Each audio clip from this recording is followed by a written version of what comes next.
We really aim to mobilize the international community and put international pressure, because that's one pressure that Philippine government usually listens to. No? We've seen it in the past, and we hope that we can do it under the new administration. We were able to go to Mindanao. That's where I went to visit. Specifically, we went to Talaingud, and we also went to Paquibato. And I want to show you the first thing that we saw when we went to Paquibato. We weren't there for less than 5 minutes, and this is what we saw. We saw the military and civilian clothing, or intelligence officers, we don't know who they are, taking pictures of the people that when we arrived, and taking pictures trying to intimidate the people. And you know, we weren't there for 5 minutes and we saw this already. That's why I think that when the people that spoke to us told us the stories about harassment, told us the stories about intimidation, told us the stories about repression, we obviously believed them. We saw that we were able to interview several people in the community there in Paquibato, and I was able to interview one of the datus, one of the tribal leaders, and he told me about the repression against his people, the indigenous people. He told me how some people from his tribe are currently being held and they did nothing wrong. As an American taxpayer, I know very clearly now that my tax dollars every single month are taken out to come directly to the Philippines. And I know that my tax dollars are funding a lot of human rights violations in the Philippines, and that's very, very concerning.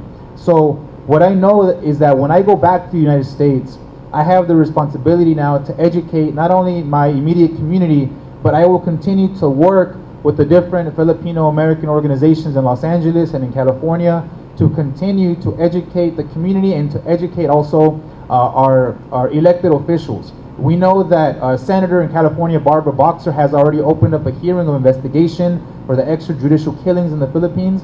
We will go back, we will report, we will take pictures, we will take video and the testimonies that we have collected, and we will educate our senators, our representatives, any local officials that we can, to let them know about what's happening. That I can promise you. And we'll do whatever we can to help out as international observers, as delegates, as friends of the Filipino people, to try to put pressure on the Aquino government to stop the repression, to stop the human rights violations that are taking place here in the Philippines. Thank you. We see the problem of human rights as really deteriorating under the present regime, even though the rhetoric would suggest that everything is fine. In the sector of labor, the trade union leadership is under threat. Dodong Petal Corin, a leader of the Transport Workers Union, was shot dead on July 2nd of this year. He was the 5th leader of the Transport Workers Union to have been assassinated during the Aquino presidency. As far as environmental and peace and development campaigners, we know that the killers of Dr. Jerry Ortiz, an environmental activist in the Visayas, the killers have not been apprehended. The same thing goes with the killers of Father Pops in Mindanao and Dr. Gertman in central Luzon. In addition, of course, we're talking about disappearances, and they do continue, despite the fact that there is, within the last year, a new anti-disappearance law. The 2 university students, Sherilyn Carapan and Karen Empeño, are still disappeared.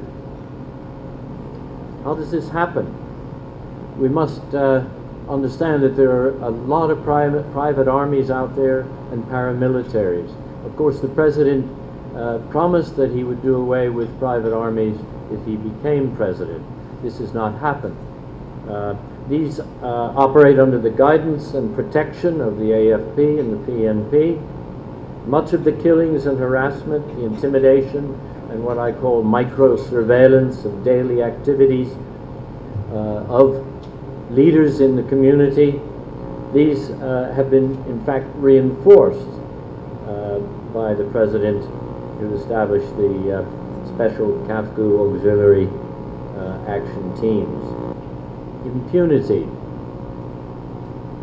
what we've learned is that there have been no prosecutions for human rights violations under the president, no prosecutions on one side. On the other side, no army or military discipline, and indeed promotion for those who have been involved.